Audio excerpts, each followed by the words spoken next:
जी नमस्कार सभी को नमस्ते प्रणाम। सर। नमस्कार सर। जय जिनेन्द्र।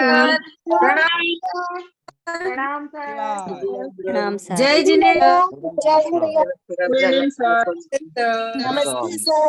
सर कल वाला वीडियो यूट्यूब पर नहीं आया। कौन सा वीडियो यूट्यूब पे नहीं आया? सभी को नमस्कार, सभी को प्रणाम। कौन सा वीडियो यूट्यूब पे नहीं आया मैडम जी? आप एक बार मैसेज में बता दीजिए, शायद म्यूट हो गया। ओके, रात वाला वीडियो मैंने डाला है कल। माइंड पावर वाला वीडियो मैं नहीं डाल रहा हूँ। और होपोनोपोनो तो कल यूट्यूब पे ही हुआ था मेरे हिसाब से। तो कोई कंफ्यूजन हो तो आप मेरे को डाल दीजिए मैसेज, मैं समझ जाऊंगा। ओके, सभी को नमस्कार, सभी को प्रणाम। तो चलिए स्टार्ट करते हैं आज की क्लास। और आज हमारा होपोनोपोनो में एक नए वर्ड के साथ इंट्रोडक्शन होने जा रहा है। इस प्रेयर का मतलब है 4 शब्दों पे ये प्रेयर टिकी है। मतलब 4 वो शब्द जो जिनके भीतर पूरा का पूरा अध्यात्म समाया हुआ है। 4 ऐसे शब्द जो संपूर्ण तरीके से हमारे इनर के ऊपर वर्क करते हैं। ठीक है, फिर चाहे आप सोलमेट की बात करो, ट्विन फ्लेम की बात करो, ईश्वर से मिलने की बात करो, या पर्सनल पीस ऑफ माइंड की बात करें, ये 4 शब्द हमारे जीवन के अंदर कहीं भी जोड़ते हैं। पहला शब्द प्लीज फॉरगिव मी आप पढ़ चुके हैं। आई एम सॉरी भी आप पढ़ चुके हैं। इसके अलावा आज हम अगला शब्द पढ़ने जा रहे हैं, आई love you. I love you का आध्यात्मिक मीनिंग क्या है? ठीक है जी, आई लव यू शब्द के बारे में हम एक ही चीज जानते हैं अपनी इंटायर लाइफ के अंदर, कि गर्लफ्रेंड बॉयफ्रेंड वाला या पति पत्नी वाला शब्द है। इसके अलावा इस शब्द का एक बहुत छोटा वाचस्व है हमारे जीवन के अंदर। छोटा वाचस्व मतलब एक एज तक ही हम इस शब्द का यूज करते हैं, कि एज के बाद इन शब्दों का हम यूज करते नहीं है। और जब इस शब्द का हम यूज करते हैं तो इसको ना हम किस में छोड़ देते हैं, एक लो फीलिंग में हम इस वर्ड को फ्लो कर देते हैं। लो फीलिंग का मतलब समझते हैं आप? कि भैया लो फीलिंग का मतलब है कि आई लव यू बेटा बोल के और खत्म। ठीक है, यहाँ पे इस शब्द का गेम ओवर हो जाता है। बट ना तो इस शब्द में दम बचा, ना इस शब्द में ताकत बची, ना इस शब्द का मीनिंग बचा। और फिर एक शेरो शायरी के ग्रुप के अंदर आपके पास मैसेज आएगा कि प्यार का जब पहला अक्षर ये अधूरा होता है तो प्यार पूरा कैसे होगा। ठीक है जी, फिर ऐसा आता है मैसेज बनाओ और हम इस बात को कंसिडर कर लेते हैं, हाँ प्यार का पहला अक्षर अधूरा है तो प्यार पूरा कैसे होगा। तो ये हम हमेशा इग्नोर कर देते हैं कि what we are doing in this planet. हम इस प्लेनेट के ऊपर कर क्या रहे हैं?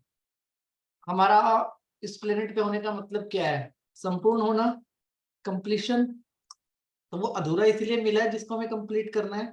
और कंप्लीट करने के लिए क्या चाहिए? कंप्लीट करने के लिए अगर आप अपने सेल्फ से भी प्यार करते हो तो उसमें 2 चीजें इन्वॉल्व है, आप और आपका सेल्फ।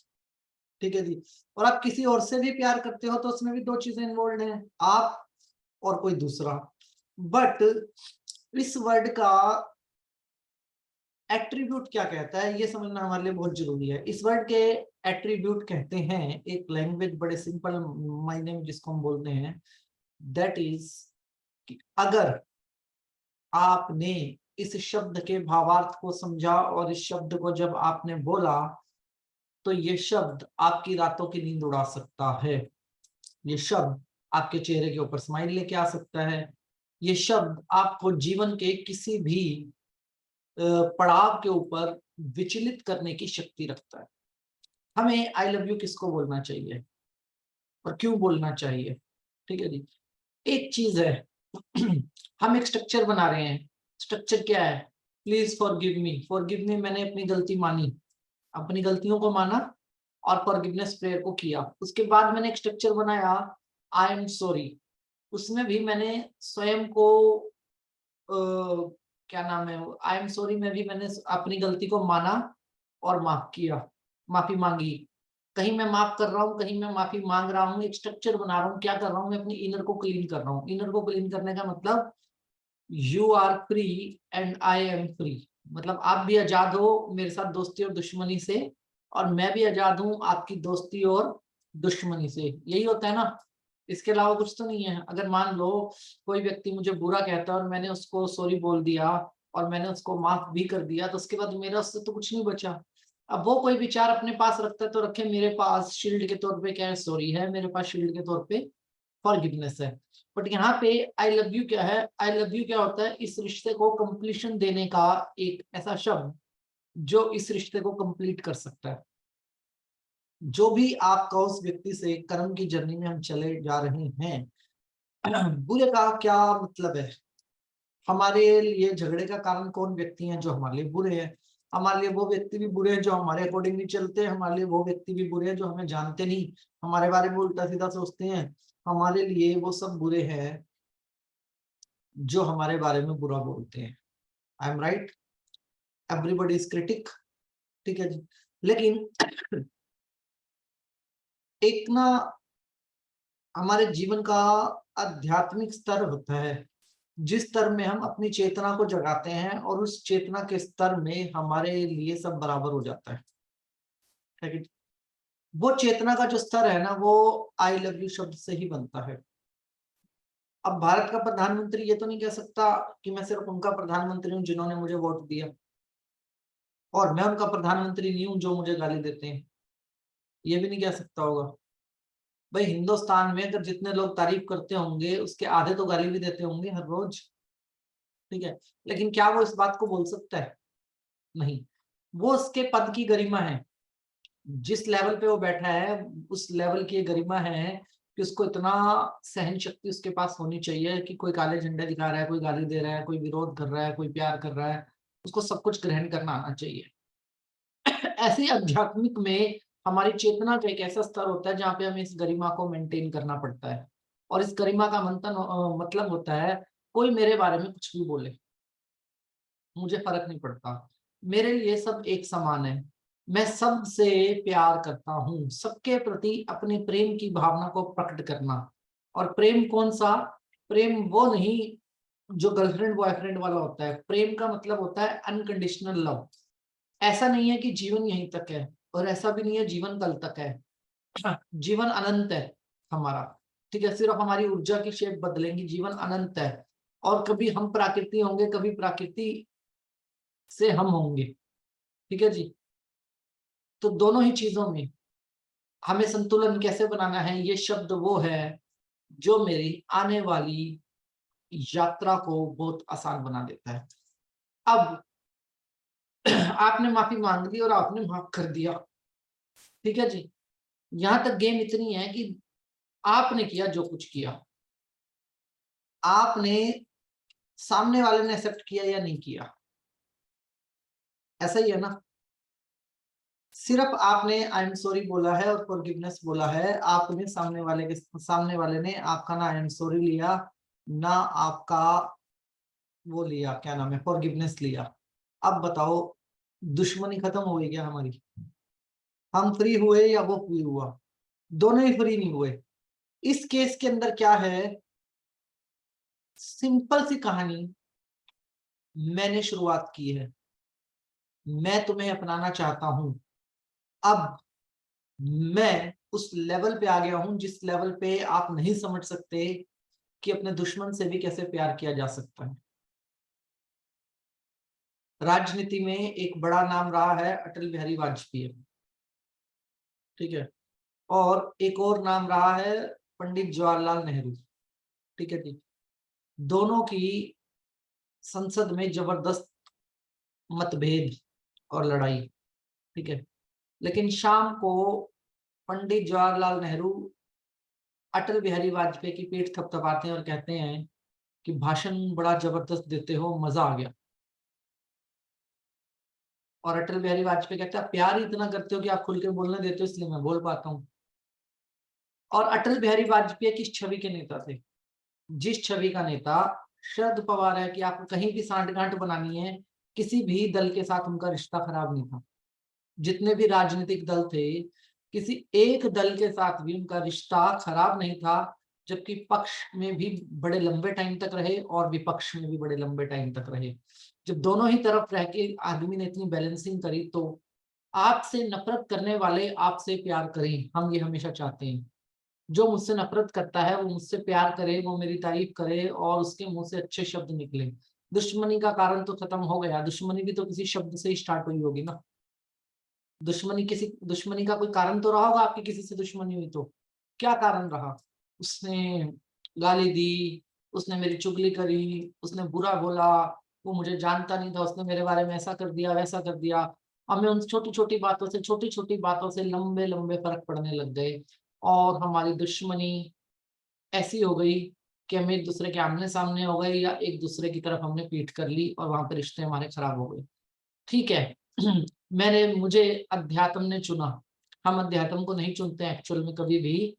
हम सबके सब जितने भी लोग हैं ओरेकल फील्ड्स के अंदर दो चॉइसेस से होते हैं। पहली चॉइस, ये हमारा पैशन होता है, ठीक है जी, हमें ये सब कुछ सीखना अच्छा लगता है। दूसरी चॉइस, ब्रह्मांड हमें चुनता है और ब्रह्मांड हमें शेप करता है। ठीक है, तीसरी कोई चॉइस नहीं है। नहीं तो लाखों एस्ट्रोलॉजर बैठे हैं लेकिन उनको मेडिटेशन नहीं आता, ऐसा ही है ना जी। लाखों वास्तु वाले भी बैठे हैं लेकिन उनको दूसरा कोई काम नहीं आता। इसके पीछे रीजन है, जब आप इतना थ्योरिकल और इतनी डीप जर्नी के अंदर एंटर करते हो ना, तो ये चॉइस हमारी नहीं हो सकती, मतलब मेरी भी नहीं है और आपकी भी नहीं है चॉइस। ये चॉइस है कि किसी ने हमें चुन लिया और वो चाहता है कि हम इन चीजों को समझें, स्वयं को बदलें और स्वयं के सराउंडिंग को बदलें। ठीक है जी, मतलब कर्म की जर्नी के अंदर जब आप फास्ट चक्र में एंट्री करते हो, फास्ट मतलब जैसे अब हमें अपनी जर्नी को फटाफट कंप्लीट करना है, हमें उस जर्नी के अंदर प्रवेश करना है जिनके बारे में ये कहा जाता है कि भगवान अच्छे लोगों को जल्दी उठा लेता है, यही बोला जाता है ना।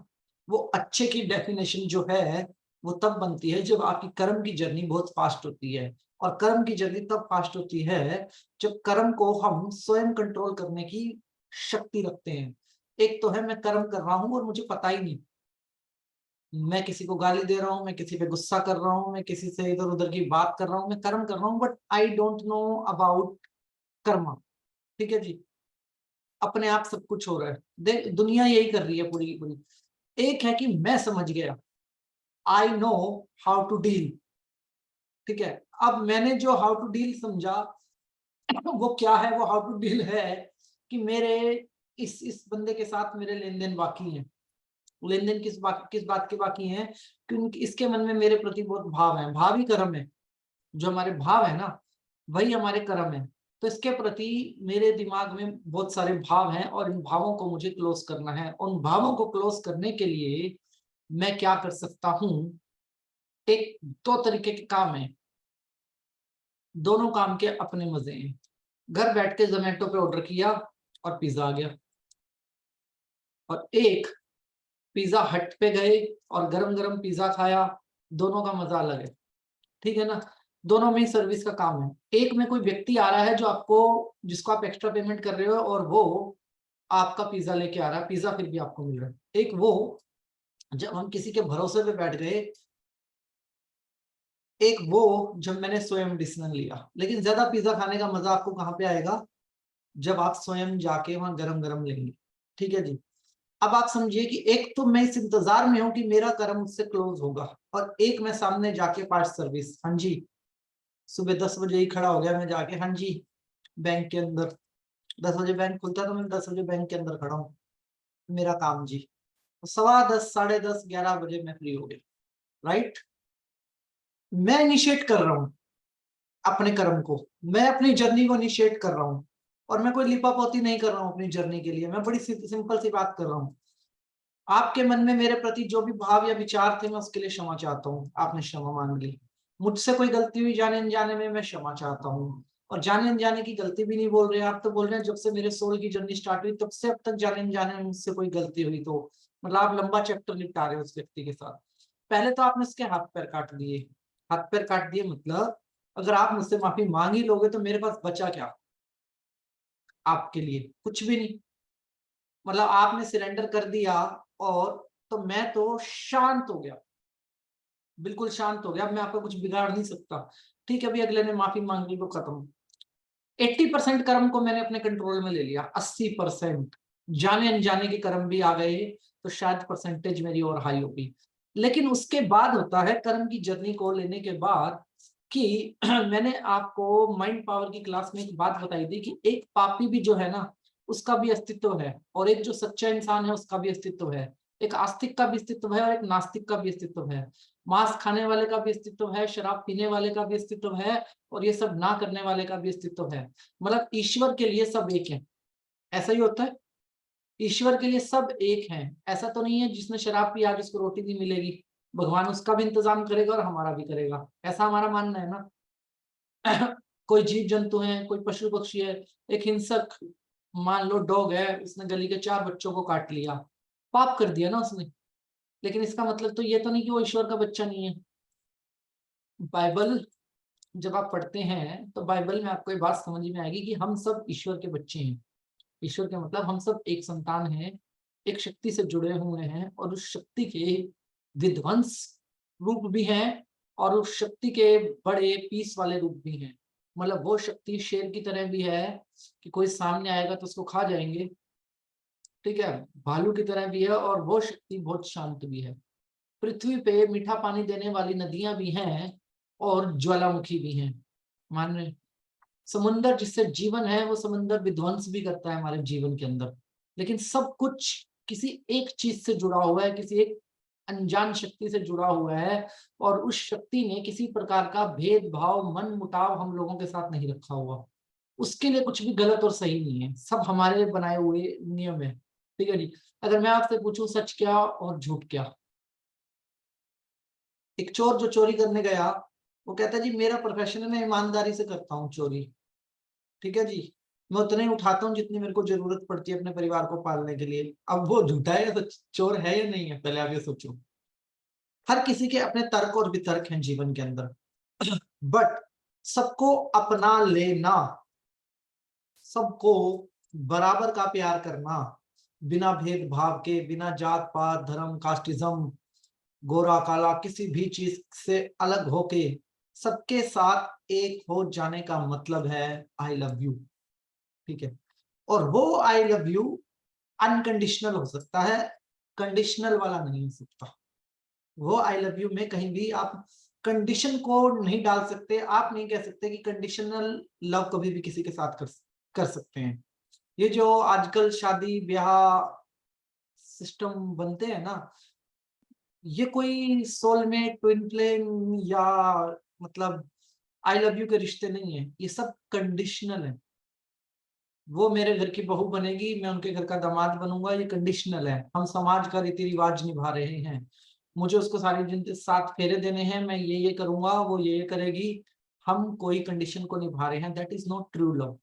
इस बात को समझना बहुत जरूरी है, ठीक है जी। और जो प्रेम होता है उसका कोई ना रूप होता, ना कोई रंग होता, ना कोई जेंडर होता, ना कोई किसी प्रकार की कोई भावना होती है उसके अंदर। That is complete pure and unconditional, ठीक है जी। और जो भी रिश्ते ऐसे होते हैं, उन्हीं रिश्तों को कहा जाता है कि ये जो रिश्ते हैं दैट इज प्योरिटी, मतलब यहाँ पे प्योरिटी की बात आती है। और आई लव यू प्योरिटी के अंदर अपने यहाँ तो ग्रेटिट्यूड कह सकते हैं दूसरी लैंग्वेज में इसको, या ट्रू लव कह सकते हैं, लेकिन कैथलिक लैंग्वेज के अकॉर्डिंग इसको आई लव यू ही बोलते हैं। कहते हैं इतना प्योर शब्द माना जाता है प्रेयर के अंदर, सबसे ज्यादा प्योरिटी इस शब्द के अंदर है। धन्यवाद में भी एक भाव छिपा है, फॉरगिवनेस में भी एक भाव छिपा है, और माफ कर देने में भी, माफी मांग लेने में भी, हर चीज में एक भाव आपका छिपा है। But if you are talking about I love you तो कोई भाव नहीं है इस शब्द के अंदर, ना कोई भाव है, ना कोई वजन है, ना ये शब्द डर्टी है, ना ये शब्द कोई डिमांड करता, ना ये शब्द कोई सप्लाई करता। That is very neutral word, ठीक है जी। अब इसको न्यूट्रल जब कहते हो ना, तो इस शब्द को उल्टा कर दो, आई लव यू को ऐसे उल्टा करके देखो तो इसमें कुछ शेप बनती है आई लव यू की। वो जो शेप्स बनती है ना, that shape is belong to universal symbolic language. अब आपको समझ में आएगा कि ये क्यों है ऐसा। एक फूल जब पृथ्वी को खुशबू देता है ना, तो वो कर्म कर रहा है, लेकिन अनकंडीशनल कर्म कर रहा है, ठीक है जी। एक पेड़ जब सबको ऑक्सीजन देता है ना, तो वो अनकंडीशनल कर्म की जर्नी के अंदर है। और अगर हमने आई लव यू जिनसे भी हम नफरत करते थे उनको हमने अपना लिया, और मन ही मन हमने ये कह दिया कि मैं तुमसे बहुत प्यार करता हूँ, तुम जो भी हो जैसे भी हो वो मेरे हो, मैं एक्सेप्ट करता हूँ अपनी जर्नी को, मैं एक्सेप्ट करता हूँ स्वयं को, मैं एक्सेप्ट करता हूँ अपने आप को, सभी भावनाओं से ऊपर रख के सबको एक्सेप्ट करता हूँ, तब आप न्यूट्रलाइज की जर्नी के अंदर आ जाते हैं। That time you are pure और that time you are neutralize. अब आप बताइए, अगर आपके सामने एक बुरा व्यक्ति हो और एक अच्छा व्यक्ति हो, तो आप किसकी चॉइस करेंगे? आप किसकी चॉइस करेंगे? चैट बॉक्स जिंदाबाद, आप चैट बॉक्स में डाल दीजिए, मुझे समझ में आ जाएगा कि हम किसकी चॉइस करना चाहेंगे, बुरे की या अच्छे की। अच्छे की, बहुत बढ़िया। बुरे की, बुरे की भी करेंगे, क्यों भाई? ओके चलिए, अच्छे की, अच्छे की। ये जो अच्छा है ना, अच्छा अच्छा अच्छा अच्छा, यही सबसे बड़ी बुराई है कि हम किसी एक को चुनते हैं। दोनों को चुनो, दोनों वाले सही हैं। क्यों एक को चुनना है? अगर आस्तिक का अस्तित्व है कि वो मंदिर जाता है और पूजा करता है, तो नास्तिक ही है हमारे सारे चमत्कारों का कारण। आस्तिक नहीं है किसी भी चमत्कार का कारण, सभी चमत्कारों का कारण नास्तिक है। दो एनर्जी है, दोनों एनर्जी चाहिए, और दोनों एनर्जी को न्यूट्रलाइज करने के लिए कोई तीसरा आदमी चाहिए। वही बन, उसी को कह सकते हैं आप अलाइटमेंट, उसी को कह सकते हैं आप ज्ञान, उसी को कह सकते हैं आप गुरु। वो जो खुद न्यूट्रल होगा वही तो किसी दूसरे को व्यक्ति को मार्गदर्शन करेगा। दोनों ही मेरे हैं। आपके दो बच्चे, एक बुरा और एक अच्छा, आप किसको चुनोगे? आप दोनों को ही चुनोगे, बल्कि आप बुरे को ज्यादा चुनोगे, क्योंकि वो तो अच्छा अपना काम चला लेगा, लेकिन ये जो बुरा है ना, इसको संभाल के रखना पड़ेगा, इसका ज्यादा ध्यान रखना पड़ेगा। जहां आप माता पिता के प्रेम के अंदर हैं, तो आप क्या हैं? आप न्यूट्रलाइज हैं। लेकिन जहां पे आप यूनिवर्सल के साथ आते हैं, यू आर नॉट न्यूट्रलाइज। क्यों? क्योंकि मैंने यूनिवर्स को कभी आई लव यू कहा ही नहीं। कभी मैंने इस नाम का, इस शब्द का मीनिंग समझा ही नहीं। इसका मीनिंग चाहिए था मुझे 14 साल से, 16 साल से लेके 27 साल 28 साल की उम्र तक। वहीं तक आई लव यू हुआ करता था, लव लेटर पे, ईमेल पे, या डिफरेंट डिफरेंट जगहों पे। बस उसके बाद आई हेट यू में बदल जाता है ये, एक जमाने में जाके एनर्जी चेंज हो जाती है। The real meaning of this word.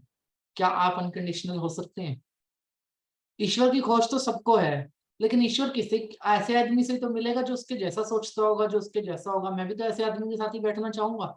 आप भी ऐसे आदमी के साथ बैठना चाहोगे जो आपके जैसा सोचता हो, जिसके साथ समय, मान लो 1 बजे आप बैठे और आपको 2 बजे या 3 बजे घर जाना है, तो पता लगा सीधा 6 बज गए। जिसके साथ समय का हिसाब ना बचे, ऐसे व्यक्ति के साथ ही तो बैठने में मजा आता है। ऐसे व्यक्ति के साथ ही तो आपके वाइब्रेशंस जुड़ते हैं। यही व्यक्ति तो है जो आपको समझ सकता है, और ऐसे व्यक्ति को तो आप समझ सकते हो। परंतु इतने से काम नहीं चलेगा। अनकंडीशनल होने के लिए बहुत बड़ा जिगर और बहुत बड़ा हौसला चाहिए। और वो जिक्र और हौसले के लिए सबसे पहले किसके साथ अनकंडीशनल हो सकते हो? सबसे पहले उनके साथ जो हमसे दूर हैं, जिनको हमने स्वयं से दूर किया हुआ है, जिनको हमने फॉरगिवनेस बोला हुआ है, जिनको हमने आई एम सॉरी बोला हुआ है। सबसे पहले तो मेरे को उनके साथ ही अनकंडीशनल लव करना है। और some time it's very painful. आप समाज में रहते हैं, आप सोसाइटी में रहते हैं, आप रिश्तों में रहते हैं, ये आपके लिए बहुत पेनफुल है कि आप किसी को ऐसे आई लव यू बोल दोगे। क्यों पेनफुल है? पेनफुल इसलिए है कि उसने ऐसा किया, उसने ऐसा किया, मैं आई लव यू बोल दूंगा, वो फिर गलती करेगा, मैं फिर उसको आई लव यू बोल दूंगा, वो फिर गलती करेगा, उसने तो कभी सुधरना ही नहीं है। ये आएगा हमारे दिमाग में ख्याल। ये आपका काम नहीं है, आप उसको सुधारने के लिए नहीं आए हैं। Your Karma is your, his Karma is his. जो आप हो वो आप रहोगे, जो दूसरा रहेगा वो दूसरा रहेगा। तो मेरा फोकस कहाँ होना चाहिए? मेरा फोकस होना चाहिए अपनी कर्म की जर्नी में। दूसरा, एवरी रिलेशनशिप इज टेम्परेरी। ये तो आपको पता होगा, हर रिश्ता टेम्परेरी है। हस्बैंड वाइफ परमानेंट है क्या? बहुत कम होते हैं जो 25वीं सालगिरह तक भी पहुंचते हैं, और बहुत कम होते हैं जो 50वीं सालगिरह तक पहुंचते हैं, और बहुत कम होते हैं जो 70 साल तक जी जाते हैं साथ में। इतनी तो लाइफ है ना। और इतनी ही लाइफ में बहुत सारे झगड़े, बहुत सारी शिकायतें, बहुत सारा पता नहीं क्या क्या क्या क्या क्या क्या क्या क्या मंजर भरा होता है। एक को समाज इधर से धकेल रहा होता है, एक को समाज इधर से धकेल रहा होता है। दोनों समाज के प्रेशर में एक साथ खड़े होते हैं, और दोनों के पास जीने का कोई और जरिया नहीं होता मतलब जरिया मतलब कि उनको लगता है इसको छोड़ के कहाँ जाएंगे, उसको लगता है इसको छोड़ के कहाँ जाएंगे, मेरा क्या होगा। इसलिए दोनों अपने आप को, अपने इस रिश्ते को डर्टी करते रहते हैं, शिकायतों को बड़ा करते रहेंगे, पुरानी बातों को बड़ा करते रहेंगे, एक दूसरे को कहेंगे कि भैया तू सुधर जा, हो गएगा तू सुधर जा। लेकिन दोनों एक ही बात से अनजान हैं कि दोनों ही आजाद हैं और दोनों ने खुद को बांध के रखा हुआ है। एक ने अगर दूसरे को आजाद कर दिया तो दूसरा अपने आप आजाद हो जाएगा। अगर एक पिंजरे में दो तोते हैं तो एक निकल जाएगा तो दूसरा भी तो आजाद हो जाएगा ना। एक कहता है मेरे को रहना ही नहीं जमीन पे, मेरे को तो आसमान में ही रहना है, या मेरे को तो बाहर ही रहना है, तो भैया रहो। समाज बहुत कुपोषित है एक्चुअली। आई लव यू की डेफिनेशन इतनी आसान नहीं है समझनी। समाज बहुत कुपोषित है। कुपोषित का मतलब है मैं जो करता हूं मैं कर लूं, लेकिन मेरी वाइफ ये सब नहीं करेगी। इस वजह से वाइफ कहती है भैया या तो मुझे भी आजादी दे, और या फिर खुद भी मत कर, और मुझे नहीं करना तो आपको भी नहीं करना कुछ भी। तो ये रिश्तों में क्या है, रिश्तों में एक ऐसा जाल है जो इस मीनिंग को डिस्ट्रॉय कर देता है। और करना क्या चाहिए हमें, बिल्कुल सिंपल गेम। ठीक है भैया आपकी जर्नी है, आपको जो करना है करो, आप आजाद हो। आई लव यू को भी कंडीशनल तो हो नहीं सकता, that is unconditional. What you mean by I love you, I want your happiness, मैं आपकी खुशियों को चाहता हूँ। इसका यही मतलब है ना, आई वांट योर हैप्पीनेस। इसका मतलब ये तो नहीं मैं आपका क्रिटिक बनूंगा, मैं आपको कहूंगा ये करना है ये नहीं करना, आपको ऐसा करना है क्योंकि आपने मुझे आई लव यू बोला है। ये रिश्तों वाला आई लव यू है, ये रिश्तों में ही उलझा रहेगा। लेकिन जो आई लव यू का मीनिंग आप इस प्रेयर में समझ रहे हो, ये आध्यात्मिक रूप से आपके साथ काम करेगा। कैसे काम करेगा समझिए। सब कुछ कहा जाता है कि हमारी सोल का जो बर्थ होता है वो एक इवेंट के लिए होता है, और उस इवेंट में हमारे पास बहुत सारी लर्निंग और सिस्टम होते हैं। जब मेरे पास सारा लर्निंग और सिस्टम है और मुझे पता है कि इस संसार से मुझे जाना है और इस सोल के साथ मैं कनेक्शन में हूँ। किन सोल्स के साथ हम ज्यादा कनेक्शन में होते हैं, कोई होते हैं हमारे कोर कनेक्शन, माता पिता भाई बहन दादा दादी नाना नानी, ये 6 हमारे कोर कनेक्शन होते हैं। इसके अलावा आती है हमारी संतान कोर कनेक्शंस के बीच में। ठीक है, लेकिन मेजर कोर जो होता है हमारा, मेजर कोर वो होता है जिसके साथ हम इंटीमेट होते हैं। Either he is your husband wife, आप हस्बैंड वाइफ हैं, या अगर आपके कुछ कहीं हस्बैंड वाइफ के अलावा भी कोई लोग इंटीमेट होते हैं तो वो भी कोर में ही काउंट होते हैं। ठीक है, वो जो कोर है उसमें भी 2 हिस्से होते हैं, one is temporary and one is permanent.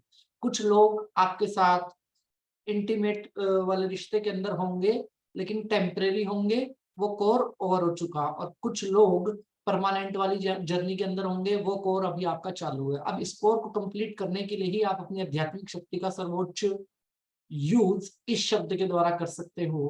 क्योंकि अगर वो व्यक्ति खासकर मेरे साथ इस जर्नी में है कि मैं उसके साथ सेक्सुअल रिलेशन के अंदर हूँ, यहीं पे सबसे ज्यादा प्रॉब्लम होती है इस प्रेयर के अंदर कि हम सिर्फ उसी व्यक्ति को माफ नहीं कर सकते, बाहर वाले को माफ करना हमारे लिए आसान होता है। बाहर वाले को आई लव यू बोलना भी हमारे लिए आसान होगा, उसी व्यक्ति को सिर्फ हम एक्सेप्ट नहीं कर सकते। तो आप अपनी आध्यात्मिक पावर का एक सर्वोच्च यूज करके देखो, जहां पे आपको सबसे ज्यादा फर्क नजर आएगा। दैट इज वेरी सिंपल, कि आप उस व्यक्ति को आई लव यू तो बोलो, लेकिन अनकंडीशनल वाला। आध्यात्मिक रूप से जब आप उसको आई लव यू कहोगे तो आपका वो जो कोर है ना, वो कोर कंप्लीट होगा। कैसे कंप्लीट होगा, क्योंकि वो व्यक्ति आपके साथ कोर में है, इस बात की तो हमारे पास तसल्ली है। तसल्ली क्या है, कि वो मेरे साथ फिजिकल रिलेशन में है। दूसरी चीज, अगर वो मेरे कोर का व्यक्ति है और उसको मुझे रोज ही फेस करना है, तो इसका मतलब इसके साथ कोर का मतलब है ये मेरे साथ पास्ट लाइफ्स में भी है और ये मेरे साथ फ्यूचर लाइफ में भी रहने वाला है। क्योंकि इस बात की कोई गारंटी नहीं है कि एक और इसी जन्म में खत्म होगा। इस जन्म में वो आपको दुखी कर रहा है व्यक्ति, या आप उसको दुखी कर रहे हो, तो उस कर्मा की भी तो क्लोजिंग होगी ना, कोर खत्म तो नहीं होगा ना। हमें करना क्या है, हमें कोर को खत्म करना है अपने जीवन के अंदर। इस ये सबसे मेजर पॉइंट होता है कि जिन रिश्तों को हमें रोज फेस करना है। स्कोर को खत्म करने के लिए आपको करना क्या है, आपको अपनी आध्यात्मिक पावर का यूज करना, उसको अनकंडीशनल आई लव यू बोलना है, क्योंकि उसको जब आप अनकंडीशनल आई लव यू बोलोगे ना, तो वो आई लव यू आप उसको नहीं बोल रहे, पर उस पर्सनल उसको एक्सेप्ट कर लिया आपने, जो है जैसा है, आत्मा से एक्सेप्ट कर लिया। ठीक है, आत्मा से मतलब आत्मा से, विचारों से एक्सेप्ट कर लिया। जैसे ही आपने उसको एक्सेप्ट किया, आपका कोर बहुत प्रभावशाली हो जाएगा। आपका कोर इतना प्रभावशाली होगा, क्योंकि ये कर्म की जर्नी के अंदर आप जो भी कुछ कर रहे हो इस प्रेयर के अंदर, ये कर्म की जर्नी के अंदर होता है। अब आपने उसके पास्ट को भी इम्पैक्ट कर दिया, पास्ट लाइफ्स को भी इम्पैक्ट कर दिया, आपने उसको प्रेजेंट में भी इम्पैक्ट कर दिया, और आपने उसको फ्यूचर के लिए भी इम्पैक्ट कर दिया। कोर इतना स्ट्रॉन्ग होता है, देखिए मजबूरियां अलग होती हैं। भारत के कोर्टों के अंदर कम से कम 50 लाख से ज्यादा डिवोर्स के केस पेंडिंग होंगे, होंगे कि नहीं होंगे, कि दो लोग रहना नहीं चाहते साथ में। लेकिन कुछ लोग ऐसे होते हैं जो एक दूसरे से प्यार तो बहुत करते हैं, बट एक दूसरे के साथ लॉयल नहीं है। एक दूसरे से प्यार तो बहुत करते हैं, बट एक दूसरे के साथ उनकी अंडरस्टैंडिंग नहीं है। प्यार तो बहुत करते हैं, लेकिन एक दूसरे को देखना भी नहीं चाहते, और एक दूसरे के बिना रह भी नहीं सकते। ऐसे रिश्ते बहुत पेनफुल होते हैं, बहुत पेनफुल।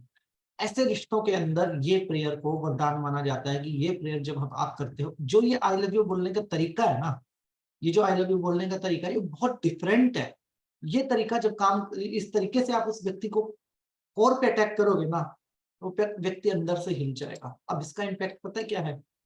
आप उसके साथ कर्म की जर्नी में हो, जिस प्यार के लिए आप डिजर्व करते हो, आप डिजर्व करते हो, तभी आप फिजिकल रिलेशनशिप में, अदरवाइज आप हो ही नहीं सकते। जिस भी रिलेशन के लिए आप उस व्यक्ति के साथ डिजर्व करते हो, उस रिलेशन में उसका जो कोर है वो आपकी तरफ झुकेगा, 200% झुकेगा, और उस व्यक्ति को ऑटोमेटिक अपनी मिस्टेक से रियलाइज होने लगेंगी। और जीत किसको बोलते हो आप? किसी भी लड़ाई में जीत क्या है? जीत दो ही तरीके से होती है, या तो माफी मांग लो या माफ कर दो। अभी आपने पहली जर्नी चली है, आपने माफी मांग ली, ठीक है। सामने वाले ने अभी माफी मांगी नहीं है आपसे, मैंने कहा, आपने बोला आई एम सॉरी, उसने लिया या नहीं लिया अभी आपको कंफर्मेशन नहीं है, अब वो सामने से आएगा। जैसे ही आपने उसके कोर पे अटैक किया, वो सामने से आएगा और वो बोलेगा आई एम सॉरी। ये इस प्रेयर की सबसे पावरफुल चीज है। अब दूसरे रिश्तों को पकड़ते हैं, दैट इज वन। अब अपने सेकंड कोर पे आते हैं। जो हमारा सेकंड कोर है, ये फर्स्ट कोर सबसे इंपॉर्टेंट माना जाता है, और फर्स्ट कोर की पावर बहुत जबरदस्त है। जो लोग इनर वर्क करते हैं, इनर वर्क मतलब अपनी आध्यात्मिक जर्नी के अंदर स्वयं को तैयार करते हैं। जो आप शाम को 7 बजे वाली क्लास कर रहे हैं ना, दैट इज इनर वर्क। वो आप इनर वर्क कर रहे हैं, अपने आप को आध्यात्मिक जर्नी के लिए तैयार कर रहे हैं। और फर्स्ट कोर के अंदर आपका इनर वर्क बहुत जबरदस्त होगा। दूसरी चीज, फर्स्ट कोर अगर आपका करेक्ट है ना, तो सेकंड कोर को आप मिनटों में करेक्ट कर लेंगे। और फर्स्ट कोर को करेक्ट होने में कितना टाइम लग सकता है आपको? आज हम बैठे हैं 6 दिसंबर के ऊपर, 6 जनवरी के ऊपर, आई एम राइट। 3 महीने लिख लीजिए। अगर आपने आत्मा से 3 महीने ये इनर वर्क कर लिया, तो व्यक्ति सामने से आके बैठ के सॉरी बोलेगा। एक नहीं, 50 केस हैं ऐसे, 50 केस। व्यक्ति फुट फुट के रोते हैं, वहां पे सारी मैन ईगो, सारी मैस्कुलर एनर्जी जीरो, वहां पे सारी की सारी feminine energy zero, no domination, no attitude, no ego, और आपके पास भी शक्ति नहीं होती उस वक्त कि आप उसको ठुकरा दो। कहते हैं जिस चीज को आप अपनाना चाहते हो, पहले आप उस चीज को तैयार कर, खुद के लिए तैयार करते हो। घर में फ्रिज तब लाओगे ना जब फ्रिज रखने की जगह होगी। घर में बेड तब लाओगे जब बेड रखने की जगह होगी। और आप तैयारी करते हो, आप उसका स्टैंड भी लाओगे पहले, आप पावर प्लग वाली जगह भी ढूंढोगे या पावर प्लग अरेंज करोगे। और जब वो तैयारी आपकी ओके है, तो फ्रिज को आप एक्सेप्ट कर लेते हो, सामान को एक्सेप्ट कर लेते हो। जब आपकी इनर वर्क की तैयारी हो, आपका इनर वर्क क्यों जरूरी है? जब आप कोर पे अटैक करते हैं तो हमारा इनर वर्क होता है। क्यों इनर वर्क होता है? हमारे लिए वो पेनफुल होती हैं चीजें, लेकिन जब वो, आज जो पेन मैं सह रहा हूं, उसके आंसू उस व्यक्ति की आंखों से निकलेंगे जो व्यक्ति की वजह से पेन है। मतलब दर्द मेरे पास है और आंखें आंखें उसकी गीली होंगी। ये इस प्रेयर की सबसे पावरफुल चीज है, ठीक है जी। और सबसे ज्यादा हस्बैंड वाइफ के रिश्तों के अंदर आपने सबने ये तो सुना है कि यूरोपियन है, अमेरिकन है, ऐसी कंट्रियां हैं यहाँ पे बहुत ज्यादा कपल खुश रहते हैं, मतलब इवन इतने खुश रहते हैं कि बच्चे आपके बड़े हुए नहीं कि बाहर की कंट्री के लोग कहते हैं बच्चों को सेपरेट रहो और हम माँ बाप सेपरेट रहेंगे।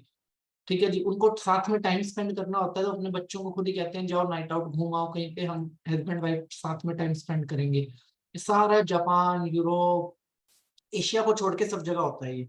ठीक है, जहाँ सभी कपल्स खुश हैं। हमारे जैसा सिस्टम नहीं है। ठीक है जी, हमें लगता है कि हमारे इमोशंस ज्यादा हैं, हमारे पास ऑप्शंस कम है एक्चुअली। ठीक है जी, हमारे पास ऑप्शन बहुत लेस है।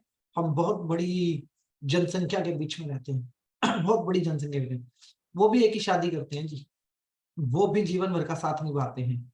ठीक है, बट होता पता है क्या है, वो इस प्रेयर का यूज करके अपने जीवन में बहुत हैप्पी रहते हैं। जब आपका फर्स्ट कोर करेक्ट है ना, तो सेकंड कोर से तो आपको फर्क पड़ता ही नहीं। अगर किसी औरत का हस्बैंड उसके साथ है तो उसको किसी दूसरे से फर्क पड़ेगा क्या? किसी दूसरे रिश्तेदार से भी फर्क पड़ेगा। और किसी व्यक्ति की वाइफ उसके साथ खड़ी है उसके बुरे अच्छे वक्त में, तब उसको भी फर्क नहीं पड़ेगा। तो कहते हैं जब इनर है तो दूसरा क्या है जो भी व्यक्ति हमारी लाइफ में होते हैं फ्लेम्स, बहुत सारे फ्लेम्स होते हैं। फ्लेम का मतलब समझते हैं? कैंडल पे जब आग लगाते हैं जो ऊपर जो जलता है उसको फ्लेम बोलते हैं। फ्लेम का काम होता है जलना, और जलने के बीच में होते हैं फ्लेम के होते हैं कोर।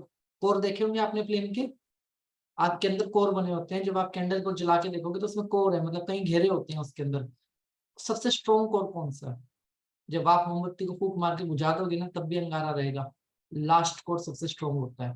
तो ये हमारा लास्ट वाला पहला कोर माना जाता है इस जर्नी के अंदर, जब आप आई लव यू बोलते हो। ठीक है, तो दूसरी चीज आपने कर्म पे काम कर दिया, तीसरी चीज आपने समर्पण कर दिया, चौथी चीज जिस मूवमेंट पे मैंने इतना इनर वर्क किया और वो व्यक्ति सामने से आके मुझे आई एम सॉरी बोल रहा है, तो आंसू उसकी आंख में है और मैं इनर वर्क में उस लेवल पे पहुंच चुका हूं कि मैं उसको अपना लूंगा।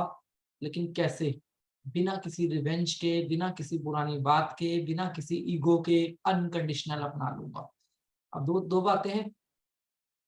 एक व्यक्ति मान लो गलत रास्ते पे चल रहा है, एक आदमी का एग्जांपल लेते हैं, एक औरत का।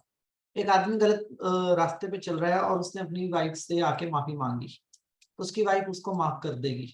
दो तरीके की माफी दे सकती है उसको। पहली, ठीक है भैया आ गया, माफी मांग ली, माफ कर दिया, और वी कैन से ऑप्शन नहीं है बेचारी के पास कोई दूसरी, उसी से घर चलता है, सब कुछ होता है। लेकिन उसके दिमाग से वो सारी बातें कभी नहीं जाएंगी। जो भी घटनाएं घटी उसके दिमाग से आप निकाल नहीं सकते। अब दूसरी माफी उसके हस्बैंड ने आके मांगी उससे, जो वो उसको, जो मैंने इस प्रेयर के द्वारा आपको बताई, अनकंडीशनल उसने उसको एक्सेप्ट कर लिया। मतलब एक न्यू जर्नी उस मोमेंट के ऊपर आप लोगों की न्यू लाइफ स्टार्ट होगी जिसमें पुराना कुछ भी नहीं। ठीक है जी, बड़ा फर्क है दोनों माफी के अंदर। पहली माफी बहुत ज्यादा चलती है हमारे समाज में, वो भी तब जब पकड़े जाते हैं, बिना पकड़े वो भी नहीं होती है। ठीक है जी, दूसरी जो माफी है ना, दूसरी माफी असाधारण व्यक्ति दे सकता है, साधारण व्यक्ति नहीं दे सकता। साधारण व्यक्ति दे ही नहीं पाएगा। साधारण व्यक्ति का एक ही तथ्य होगा, इफ आई एम लॉयल तो आप मुझे चीट कैसे कर सकते हो, आपने मेरे हिस्से का प्यार किसी दूसरे को क्यों दिया। साधारण व्यक्ति यही तर्क देगा। ठीक है, लेकिन बड़ा असाधारण होना पड़ता है।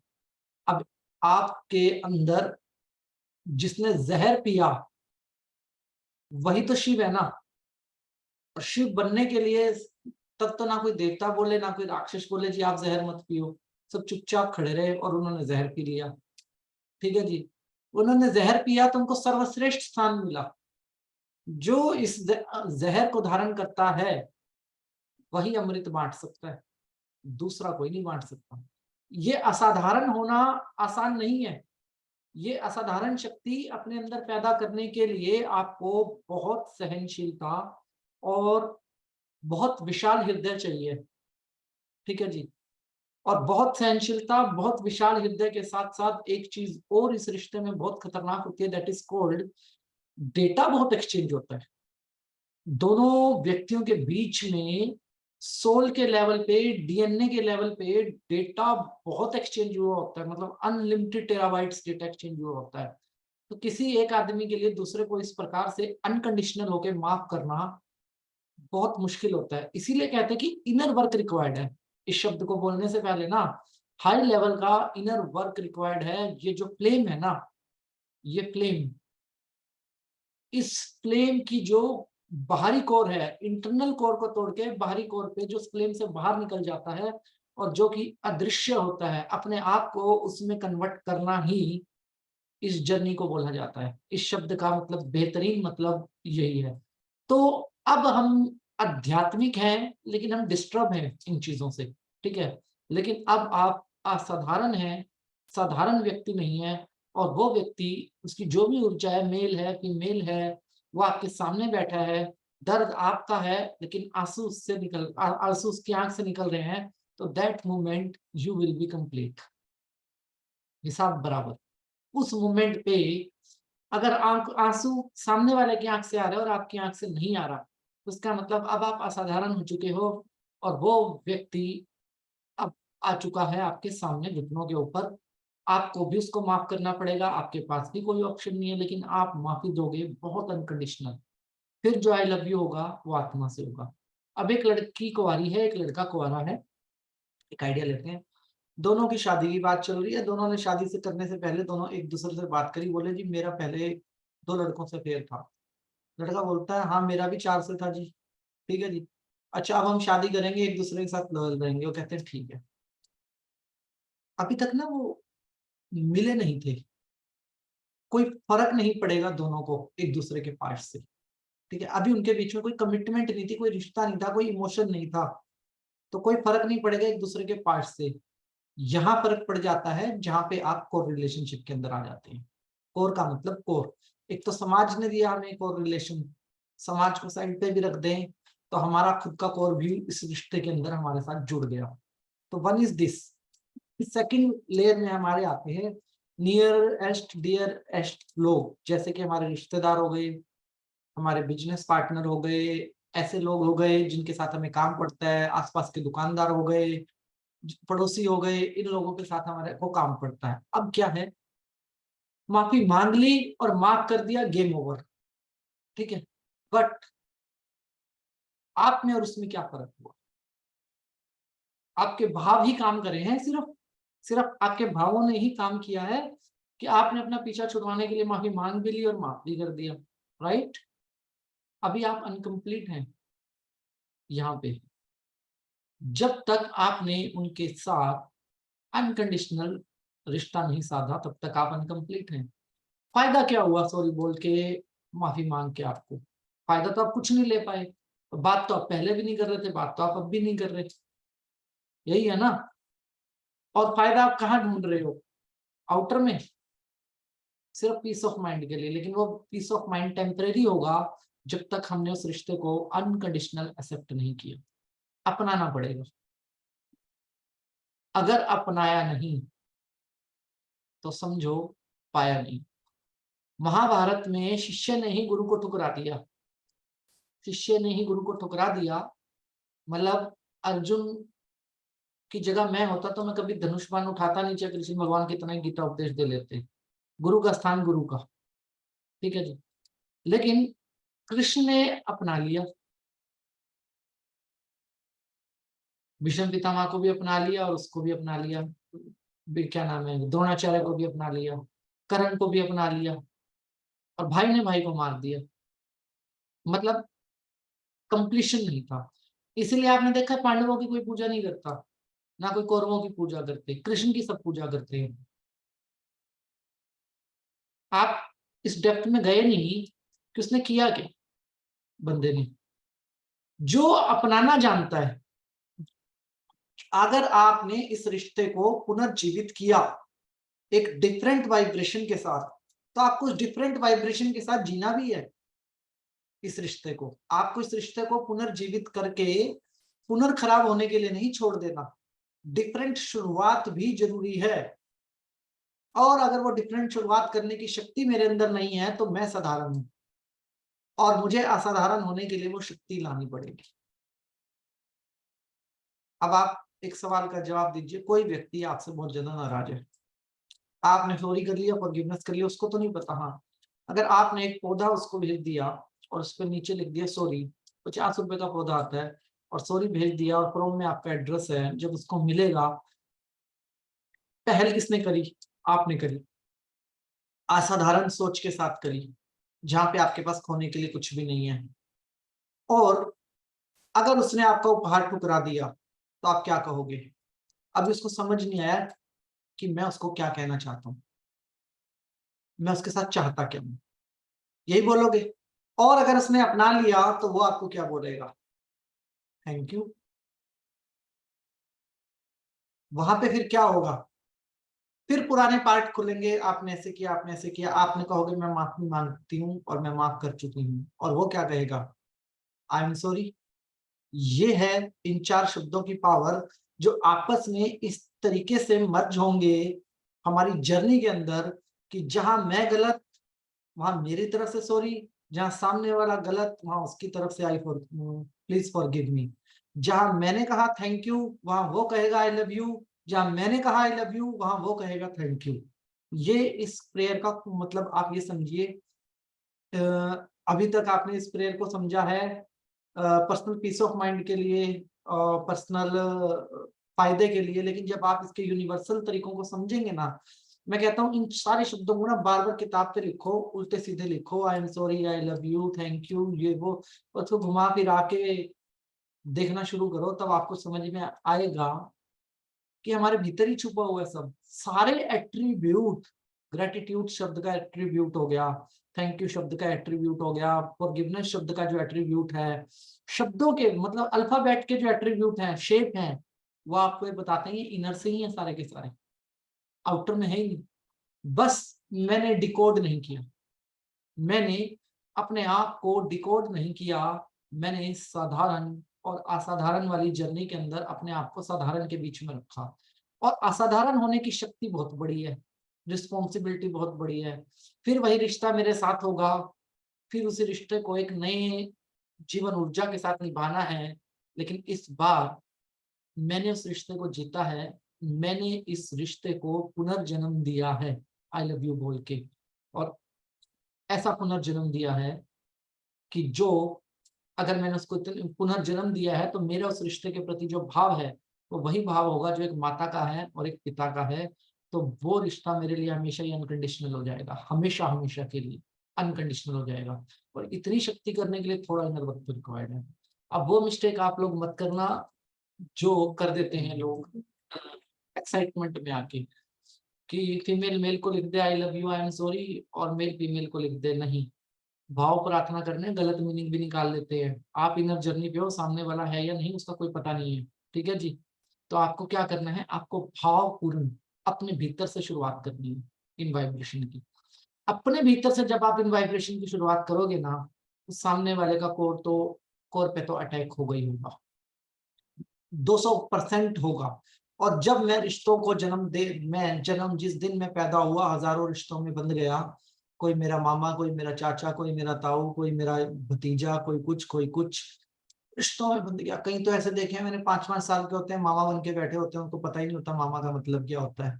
समाज है ना, रिश्तों में बांधता चला जाएगा। जिस दिन मैं पैदा हुआ उस दिन मैं रिश्तों के साथ बनता चला गया। मेरा अपना रिश्ता कौन सा था, मेरा खुद का क्रिएट किया हुआ रिश्ता कौन सा था, ऐसा कौन सा रिश्ता जिसके साथ मैं अनकंडीशनल हो जाऊं। हर रिश्ते में तो कोई ना कोई भाव छुपा है, हर रिश्ते में तो कोई ना कोई भावना छुपी है, हर रिश्ते के अंदर कोई ना कोई इच्छा छुपी है। मैं कहा, मैं इन रिश्तों के बीच में फंसा हुआ हूँ, और मैंने किसी रिश्ते को कभी एक माला में फिरोने की कोशिश ही नहीं करी। मैंने कभी समझी नहीं रिश्तों की वैल्यू क्या है, और मैंने कभी इस आई लव यू शब्द के कोर को देखा ही नहीं। आई लव में ओ की जो जगह है ना, उसको जरा आप देखना, और कहा ओ शब्द जो है वो कितना मायने रखता है, सिर्फ ओ वर्ड। जब आपको समझ में आएगा ना तब आपको पता लगेगा कि कोर भी वही है और छोर भी वही है। उसी शब्द के अंदर कोर छुपा है और उसी शब्द के अंदर वो छुपा है, क्या नाम है, छोर छुपा है।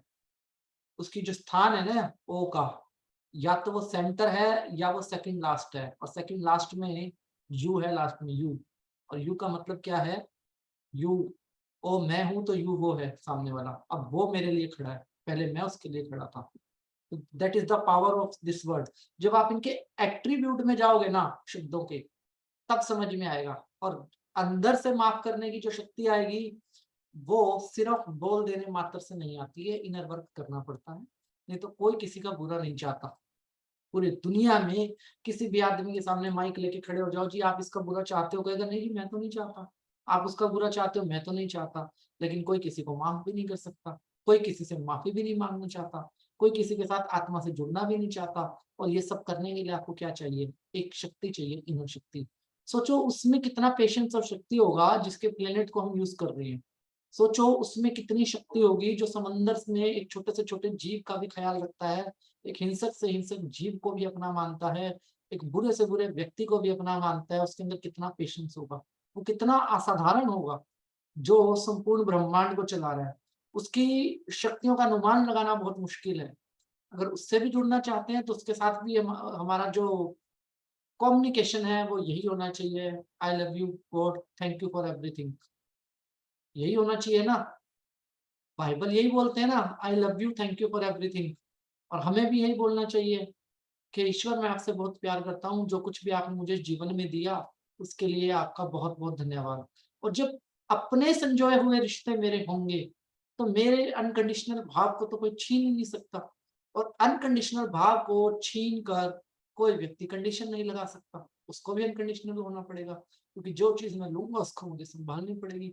और उस रिश्ते का कोई फायदा नहीं जिसमें हम घुट घुट के जी रहे हैं, जिसमें हम लड़ लड़ के जी रहे हैं।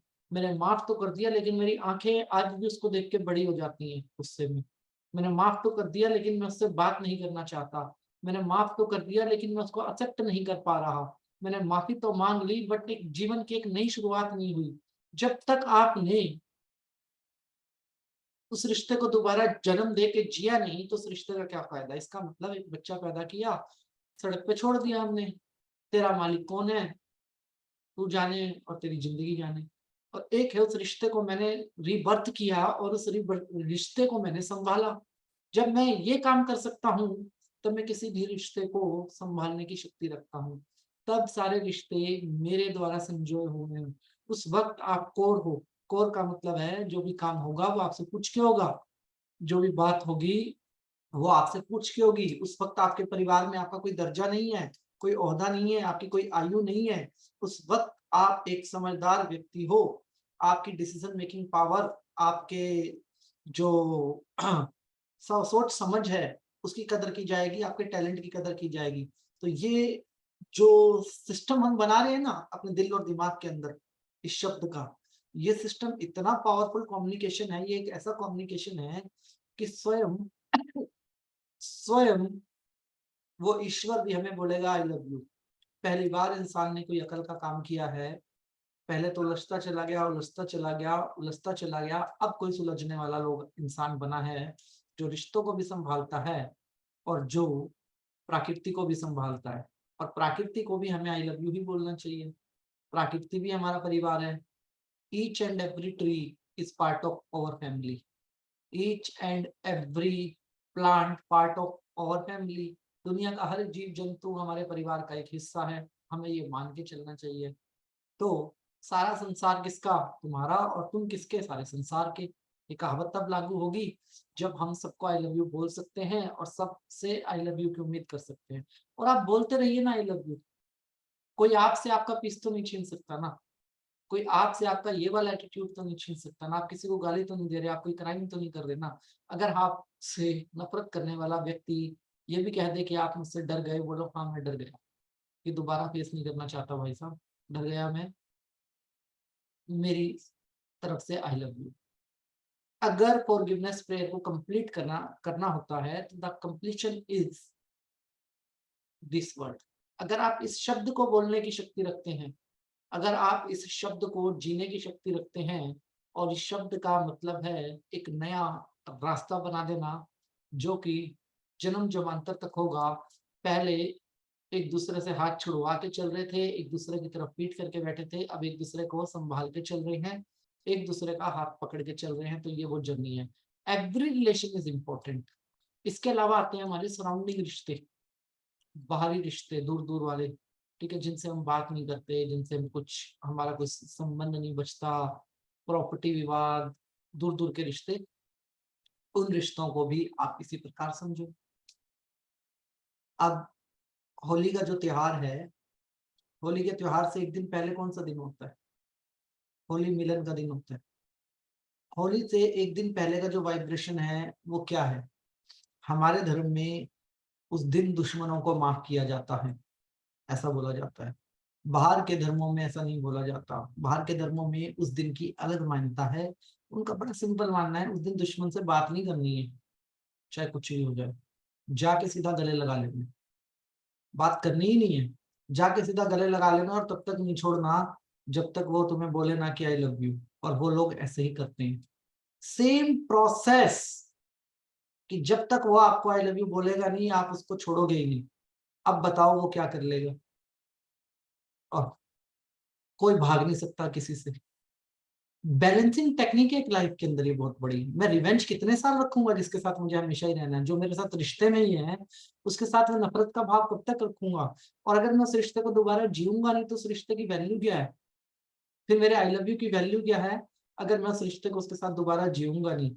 और अब इस रिश्ते को मैंने पाला है, पहले ये रिश्ता सामाजिक था या मेरे ऊपर थोप दिया गया था, डिफरेंट डिफरेंट तरीके की बातें होती, लेकिन आज इस रिश्ते को मैंने पाला है। जब मैंने पाल दिया इस रिश्ते को तो मेरा हो गया ना वो। और जो मेरा है वो अच्छा है या बुरा? जैसा मैंने आपसे सवाल पूछा कि बता दो जी, अगर आपके 2 बच्चे हैं और एक खराब है और एक सही है तो आप किसको चुनोगे? आप दोनों को ही नहीं छोड़ो, आप छोड़ ही नहीं सकते। क्यों? क्योंकि वो मेरा है। जो मेरा है उसको मैं नहीं छोड़ सकता। तो जो रिश्ते मेरे हैं, जो रिस्पॉन्सिबिलिटियां मेरी हैं, मैं उसको भी नहीं छोड़ सकता। और इसी को कहते हैं एक साधारण पर्सनैलिटी से असाधारण पर्सनैलिटी में कन्वर्ट होना। People are talking about twin flame, people are talking about soulmate journey. मैं आपसे पूछता हूँ, सोलमेट जर्नी चल कैसे सकते हो? सोलमेट जर्नी में जाने के लिए आपको बहुत पेशेंस रिक्वायर्ड है, बहुत इनर वर्क रिक्वायर्ड है, बहुत इनर वर्क। टैटू छपवा लेने से सोलमेट थोड़ी बन जाते हैं कि वी कंप्लीट ईच अदर, वो तो वक्त बताएगा। ठीक है जी। सबसे बड़ी चीज क्या है? मैं एक्सेप्ट कितना करता हूँ उस चीज को, मैं अनकंडीशनल कितना हूँ, मैं उसका पेन देख सकता हूँ या मैं उसकी खुशियों का कारण बन सकता हूँ। आपका बच्चा बीमार होगा तो आप भाग के जाओगे ना डॉक्टर के पास, क्योंकि क्या आप उसका पेन नहीं देख सकते? What you want from your childrens, his और हर हैप्पीनेस ओनली, या कुछ और? उनकी खुशियों के अलावा आप उनसे क्या चाहते हो? आपकी लड़की भी है, अगर उसकी शादी भी हो जाए तो आप क्या चाहते हो? वो जहां भी रहे खुश रहे, पति अच्छा मिलना चाहिए, घर अच्छा होना चाहिए, उसकी खुशियां ही तो चाहते हो, यही चाहते हो ना? और अगर हम हर रिश्ते में इतने अनकंडीशनल हो तो, हर रिश्ते को हम इतने अनकंडीशनल रूप से जिए तो लाइफ कैसी होगी? तो रिश्ते खराब हैं या अच्छे हैं? In that moment every relation is good. फिर हर एक रिश्ता अच्छा है।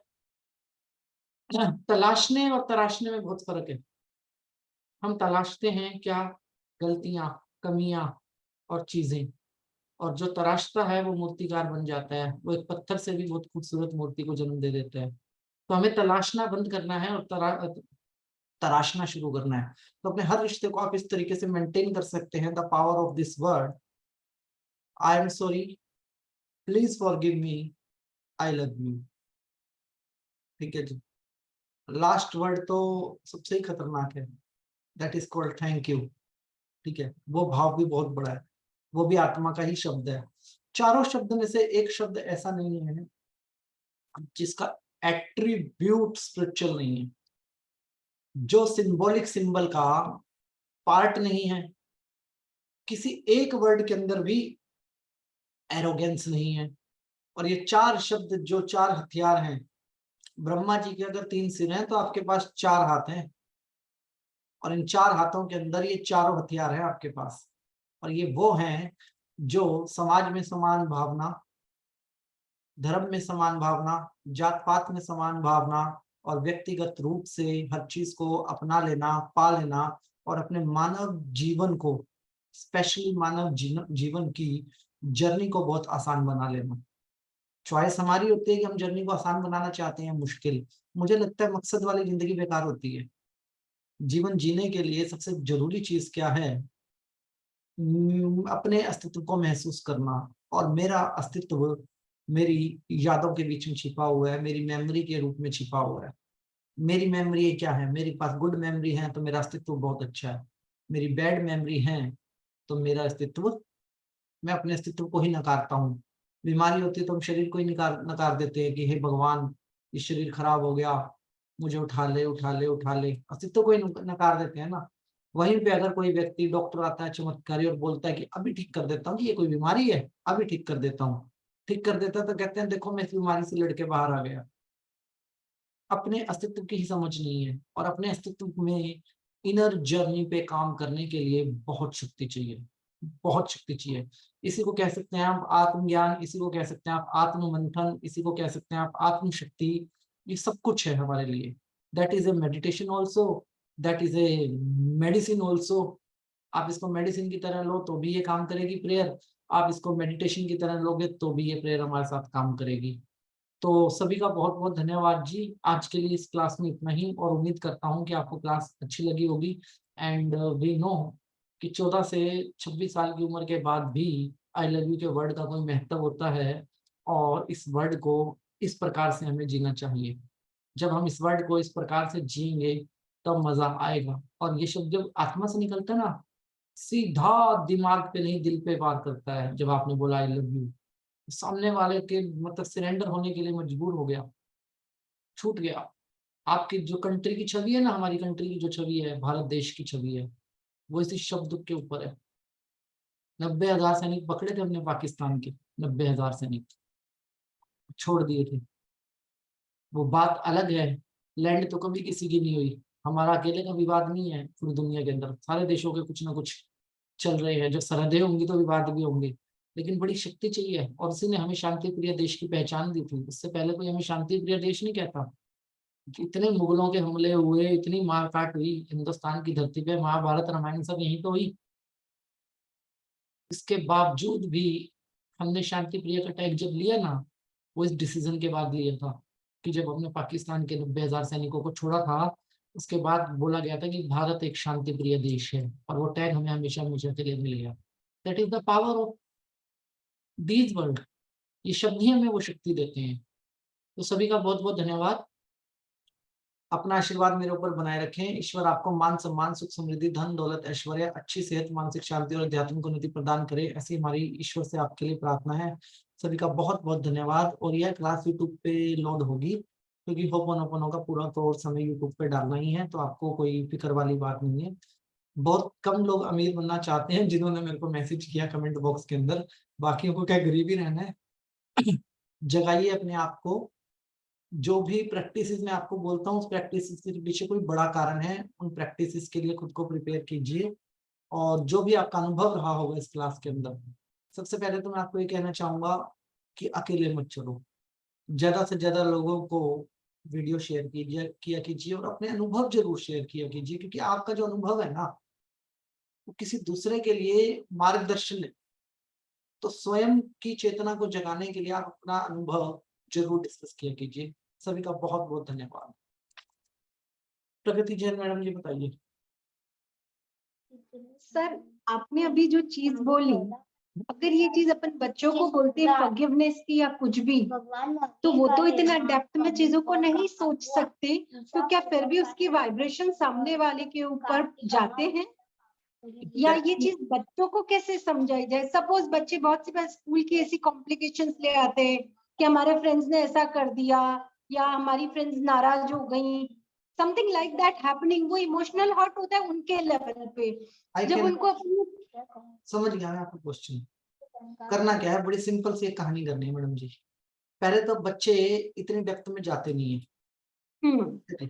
दूसरी चीज, बच्चे जाते कहाँ हैं? बच्चे जाते हैं हैबिट्स के थ्रू। तो बच्चों की हैबिट्स में आपको ये चीजें डालनी पड़ेंगी। हैबिट्स में कैसे? जैसे ऑनेस्टी बच्चे की हैबिट बनानी है, तो बच्चे को बोलो ऑनेस्टी की कोई स्टोरी सुनाओ बच्चे को, ठीक है जी। अगर बच्चे को आपको बताना है कि बच्चा सबके साथ घुल मिल के रहे और कंप्लेनिंग ना बने, तो बच्चे को क्या करना है? बच्चे को आपको शेयरिंग की हैबिट सिखानी है। बच्चा जाएगा, आपने उसको लंच देते हो 2 रोटी, तो आप दे दो 4 रोटी बच्चे को, ठीक है जी। 4 की जगह तो बोलो 2 तुम्हें खानी है और 4 किसी और को खिला के लानी है रोटी। तो बच्चा शेयरिंग की हैबिट में आएगा। जब वो दूसरों के साथ घुलेगा मिलेगा और जिस दिन वो किसी के लिए खाना लेके जाएगा तो दूसरे दिन दूसरा भी उसके लिए लेके आएगा। ठीक है, ऐसी है छोटी छोटी बहुत सारी हैबिट्स हैं जो हम अपने बच्चों को डालते हैं और हमारा बच्चा हैबिट के थ्रू इन चीजों को महसूस करता है और जो चीज उसकी हैबिट में आ गई वो चीज फिर उसकी नेचर में ऑटोमेटिक चलती रहती है, वर्क करती है। दूसरी, बच्चे समझते हैं स्टोरियों से, तो बच्चों को स्टोरियां सुनानी चाहिए। अब ये भगवान बुद्ध का सीरियल क्यों बना, चाणक्य का सीरियल क्यों बना, ताकि बच्चों के VA के अंदर ये सारी चीजें जा सके, तो उनको समझ में आती है स्टोरी। तो उनको स्टोरियों के थ्रू ये चीजें सिखाओ और उनको लेस प्रैक्टिकल के अंदर ज्यादा हैबिट्स के अंदर लेके जाओ तो बच्चा अपने आप सीख जाता है। आप अगर ये चाहते हो ना कि बच्चे को लालच होता है, छोटे बच्चों को, आप उसको एक चींटी दिखाओ और आप दिखाओ कि ये चींटी तुम्हारी फ्रेंड है, अगर तुम इसके साथ जुड़े रहोगे तो लाइफ में कभी भी तुम्हारे काम आएगी, तो वो चींटी को मारना छोड़ देगा, कहेगा चींटी मेरी फ्रेंड है। समझ रहे हो आप? और ऐसे छोटी छोटी बहुत सारी चीजें हैं जो आपको अपने बच्चों को सिखानी है।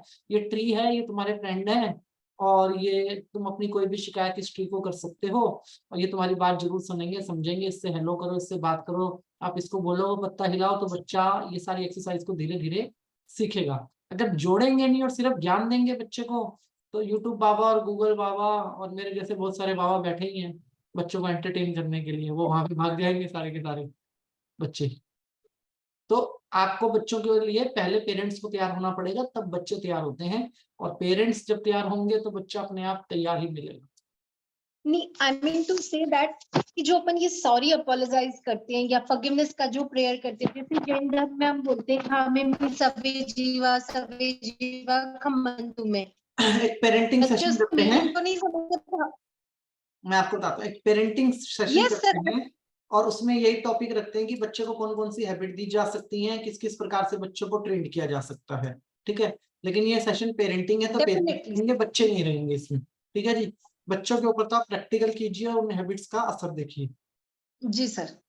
ठीक है जी, जल्दी करेंगे हम, ये 3 से 5 वाले कोर्स के अंदर ही शामिल कर लेंगे इस एजेंडे को। Definitely sir, it's a most powerful thing for all parents और बहुत हेल्पफुल रहेगा। पक्का करेंगे मैडम जी, आपको कोई चिंता वाली बात नहीं। Okay sir, thank you so much, with lots of gratitude. Thank you. आशीर्वाद बनाए रखिए। मिथिलेश गुप्ता मैडम जी,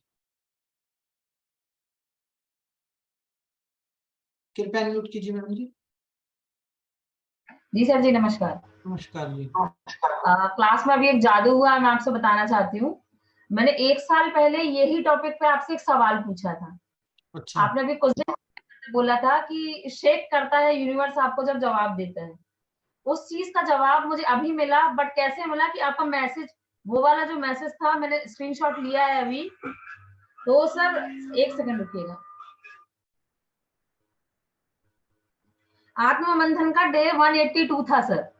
1 ईयर पहले सवाल मैंने पूछा था और आज आपका वो जो आप जो भेजते हो थैंक यू वाला हैंड, वो अभी आया और वो मैसेज मुझे ब्लिंक हुआ और उसमें यही लिखा हुआ था मैंने कि जिन रिश्तों को वापस चाहते हैं वो वापस कैसे आए और जिसको भुलाना चाहते हैं उसको लेट गो कैसे करें। और आज आज ही मैंने आपको रिप्लाई किया है यूट्यूब पे और आज ही आपको आंसर आया है। अच्छा, आप ये बता रहे हो और ये अभी मतलब ये 1 घंटे के पहले, मतलब एक क्लास के बीच की कहानी है ये चीज ब्लिंक हुई, तो ये मुझे बहुत अच्छा लगा। और एक सवाल है कि ये मेरी हैबिट है, मुझे ना गुस्सा 15-20 मिनट से ज्यादा नहीं आता और जिसके ऊपर बहुत ज्यादा गुस्सा आता है मैं उसको सबसे पहले बोल देती हूँ भाई सॉरी यार छोड़ दे। और मैं मतलब मुझे याद रखना पड़ता है कि मैं इनसे गुस्सा हूँ तो मुझे इनसे बात नहीं करनी है, तो इतना वर्डन में नहीं डालती। बट सर इसमें क्या होता है, कोरिलेशन में ही होती हैं चीजें कि कोई बड़ी बड़ी गलतियां कर देता है और हमको उसको छोड़ना पड़ता है, माफ करना पड़ता है, मजबूरी से नहीं दिल से, क्योंकि हम नहीं रखना चाहते कुछ, बट वो पागल समझते हैं। मैंने कहा जब आप इनर करोगे तो कोर पे पहुंचोगे। अभी आपने क्या कहा, डर से या मजबूरी से या हम उस चीज को जगह रखना नहीं चाहते, ये 3 शब्द यूज किए। मैंने कहा इनर पे या कोर पे, उन दोनों में से एक जगह पे आपको वर्क करना है। जब इनर पे करोगे तो आप कोर पे होगे और वो व्यक्ति छोर पे होगा, क्योंकि वो आपसे ऑपोजिट तो काम कर रहा है, इसलिए तो आप उस रिश्ते को करेक्ट कर रहे हो अपने साथ। नहीं, हम ये नहीं समझ पाए। देखिए मैंने क्या समझा, मान लीजिए एक रिलेशन है, भाई बहन का रिलेशन है, बहन बहन का रिलेशन, मैंने ये समझा कि देखो कर्मा के रिलेशन में थे, ये बहुत पहले की बात है, कई सालों पहले की बात है, अपन एक उदाहरण है, कि भाई कर्मा में थे, तुम्हारा कर्म था ऐसा करना, हमारा कर्म है माफ करना, कोई बात नहीं। ये इनर पे गया कि कोर पे गया? ये ना इनर पे गया ना कोर पे गया, जी इसमें सिर्फ आपने अपने आप को तसल्ली दे ली। इनर का नहीं, मतलब है ना पाने की इच्छा ना खोने का डर, अब मैं अनकंडीशनल हूँ। हम्म, ये आपने अपने मन को एक तसल्ली दे ली बस कि हाँ कि ये मेरा काम है माफ करना। आपने कहा ना काम है मेरा, हाँ हाँ तो काम है तो भाव है, हाँ। भाव तो ही। मतलब कोर का मतलब रिलेट नहीं कर पाए हम अभी। कुछ आप क्या सोचना बोलना? ही नहीं, अपनाना तो दिल से अपनाना, पुरानी कोई बात दिमाग में ही नहीं रखनी। और जो मेरा था ही नहीं वो कोई मुझसे छीन नहीं सकता। ज्यादातर लड़ाइयाँ प्रॉपर्टी की हैं, पैसे की हैं, लॉयल्टी की हैं, इसके अलावा कुछ नहीं। जो मेरा था ही नहीं वो मुझसे कोई छीन ही नहीं सकता, और जो मेरा है वो मैं क्रिएट करूंगा। तो आप जो क्रिएट कर रहे हो that is I love you. हाँ जी, थैंक यू सर। धन्यवाद जी। जादू हो। जी, फिर पेन नोट कीजिए मैडम। नमस्ते सर। नमस्कार जी। हाँ सर, ये मेडिटेशन किस टाइम करें, मतलब होपोनोपोनो वाला? क्योंकि ये वाइफ हस्बैंड के लिए मैं कर रही हूँ और मेरे रिलेशनशिप बहुत मतलब फर्क पड़ रहा है उन पे। बहुत बढ़िया जी, लेकिन अभी मेडिटेशन तो मैं तरीके से करवाऊंगा आपको। अभी तो मैं सिर्फ पहले शब्दों का मीनिंग पता होगा ना, तो जब आप ये शब्द बोल रहे होगे तो दिमाग उसी तरीके से इसको एक्सेप्ट करेगा। पहले हम मीनिंग समझ लेते हैं, उसके बाद हम मेडिटेशन पे जाएंगे। क्योंकि सर मैं 1 महीने से कर रही हूँ ये, और सामने वाला मतलब बहुत परेशान करता है। मतलब मैं सोचती हूँ कि फॉरगिव करो, जो हो गया वो गया, आ जाए अपना। तो फिर वही बात आती है बार बार बार बार फैमिली से। मतलब तो सर ये होपोनोपोनो की मैं रात को मेडिटेशन में नॉर्मली करूँ या कैसे करूँ थोड़ा सा? अभी कुछ वो मत तो मैं करो, अभी मेडिटेशन सिर्फ एक क्लास हो रहा है, पहले वो क्लास समझो, उसके बाद मैं आपको मेडिटेशन करवाऊंगा। फिर आप इसका भावार्थ देखिएगा क्या निकल के आएगा।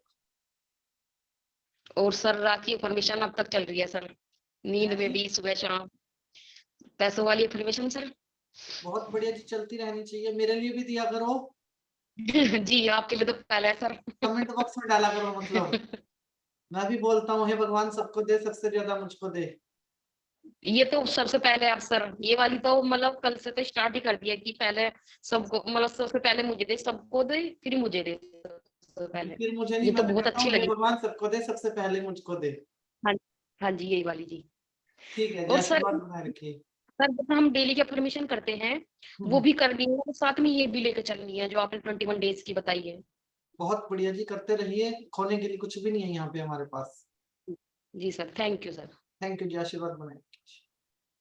मंजू जैन जयपुर जी। हाँ सर, रात की क्लास तो अभी आई नहीं, आपने नहीं डाली क्या? रात की क्लास डाल दी, मैं ग्रुपों में नहीं डाल पाया, लेकिन मैंने डाल दी है। अच्छा, आपके मतलब अभी किस पे मिलेगी?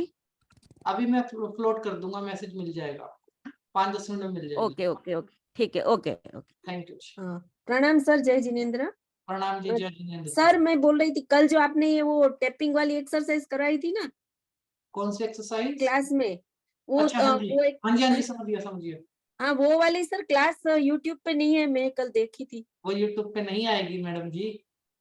अच्छा, हाँ, जब डाल देते तो अच्छा रहता सर। नहीं नहीं मैडम जी, ऐसे ऑप्शनल नहीं, कुछ चीजों में हमें यहाँ पे लगानी पड़ेंगी। वो ताजा बनाओ और ताजा खाओ। तो शाम को टाइम पे आओ, वो इनर वर्क की क्लासेस हैं, वो बहुत हैवी कंटेंट है। अच्छा, यूट्यूब पे डालूंगा नॉर्मल आदमी को समझ ही नहीं आएगा। वो okay okay face to face समझाने का कंटेंट है, वो नॉर्मल व्यक्ति को वो उसमें कुछ भी समझ ही नहीं आएगा व्यक्ति को। Okay okay sir, thank you तो 7 बजे वाली क्लास में 6:30 बजे आप आ जाया करो। जी। Thank you sir. Thank you जी। नमस्कार शुक्ला जी। जी नमस्कार नमस्कार। हाँ जी। हाँ जी, मैं ये कह रहा था कि आपने जो YouTube पे प्लेलिस्ट बनाया है ना, तो हाँ। उसमें हाल की वीडियोस का अलग से, जैसे आसानी से सर्च करने में कोई टॉपिक वाइज, जैसे रेकी का अलग हो गया, हिप्नोथेरेपी का अलग हो गया, तो मेडिटेशन से रिलेटेड अलग हो गया, तो उस टाइप का एक प्ले लिस्ट सीरियल वाइज 1 2 3 4, ताकि आज मान लीजिए मैंने 3 देखा, कल 4 देख लिया, कल 5 देख लिया, तो बहुत से लोग हैं जो आपका अगर लाइव अटेंड नहीं कर पाते हैं तो सीक्वेंस में वो अपना देख पाएंगे। बिल्कुल सही कह रहे हैं जी आप, पर प्लेलिस्ट तो बनी हुई है ना सर? नहीं, कुछ पुरानी प्लेलिस्ट बनी हुई है, लेकिन उसमें जो टाइटल है ना उसको एडिट करके सिर्फ 1 2 3 4 डाल देते तो बड़ी कृपा होती। टाइटल वीडियो के टाइटल में भी डली हुई है कोर्स के नाम के साथ 1 2 3 4। नहीं, कुछ में नहीं मुझे लगा। मैं कल को सर्च कर रहा था आपके कुछ पुराने प्लेलिस्ट जो आपसे संपर्क से पहले वाले जो लिस्ट थे उनको देख रहा था। आइडिया बताओ कोई मेरे को टॉपिक का नाम। मैं ऐसा करता हूँ कि वहां से स्क्रीनशॉट लेके मैं आपको अच्छा, आप व्हाट्सएप में मेरा नंबर सेव कर लिए ना? सर मैंने बात तो आपसे आज पहली बार की है जहां तक मुझे लग रहा है, और लेकिन नंबर आपके पास मेरा मैसेज आता है ब्रॉडकास्ट लिस्ट में? जी जी जी, नहीं, आपसे आपसे मेरी बात होते रहती है। मैं शुक्ला सर बोल रहा हूँ, याद है आपको? रांची। अच्छा अच्छा, रांची से, ठीक है ठीक है, आज आप अलग आईडी से आए। हाँ, नंबर सेव है मेरे पास आपका। नंबर सेव है ना? हाँ तो सेव। थोड़ा सा उस पे मैं आपको स्क्रीनशॉट भेजूंगा, आप उसको देख आप भेज लीजिएगा। दीजिएगा। वैसे मैं बता देता हूँ, डे 1 से अभी तक मैंने सारी वीडियोस के टॉपिक वाइज प्लेलिस्ट बनाए हुए हैं। एक आधा परसेंट अगर कोई वीडियो बाहर है, छूट गई है, तो आप स्क्रीनशॉट भेजिए, मैं रिव्यू कर लेता हूँ और आपके सुझाव को प्रायोरिटी पे रखा जाएगा। अच्छा, रेकी का 1 2 3 मास्टर का भी आपने बनाया है क्या? सब बनाया है सर। और सब वहाँ अवेलेबल है? हाँ, और मेरे को ऐसा भी लग रहा है कि आप कहाँ कंफ्यूज होंगे कि आप आकाश चावला वाले चैनल पे अलग वीडियो देख रहे होंगे और मॉडर्न मॉन्क वाले पे अलग देख रहे होंगे। जी जी, वही वही वही तो दिक्कत होती है। आकाश चावला में चावला वाले पे प्लेलिस्ट मिलेंगी और मॉडर्न मॉन्क पे मॉडर्न मॉन्क की प्लेलिस्ट मिलेंगी। अच्छा, हाँ तो जी। ये दो ही है या तीसरा भी कोई और है क्या? तीसरे तो जी मैं समाज सेवा करता हूँ। डी मॉडर्न मॉन्क एक चैनल है जो कोई और चलाते हैं, मैं सिर्फ उनको मोनेटाइजेशन करने में उनकी मदद कर रहा हूँ। और एक कल्पना मैडम का चैनल है जो हमारा नेपाल ब्रांच चलाती हैं। उसको मोनेटाइजेशन जब तक हो रहा है तब तक मैं उस चैनल के साथ जुड़ा हुआ हूँ, और फिर कल्पना मैडम चलाएंगे उस चैनल को। और इन दोनों के बाद कोई तीसरा व्यक्ति होगा जिसको अपना चैनल मोनेटाइजेशन करना होगा, तो मैं उसको चैनल पे कोई कोर्स ले आऊंगा।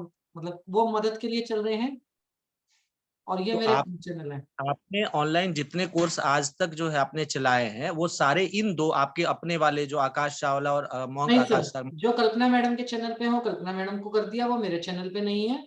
जो ओ, डी मॉडर्न मॉन्क वाले पे है वो डी मॉडर्न मॉन्क वाले पे है, वो मेरे चैनल पे नहीं है। जैसे प्राणी हीलिंग है वो डी मॉडर्न मॉन्क पे है, तो उसका मेरे चैनल से कोई लेना देना नहीं है। जो आप स्विच वर्ड और पेंडुलम की क्लास कर रहे हो वो कल्पना मैडम के चैनल पे है, उससे हाँ। वो भी मेरे चैनल पे नहीं है।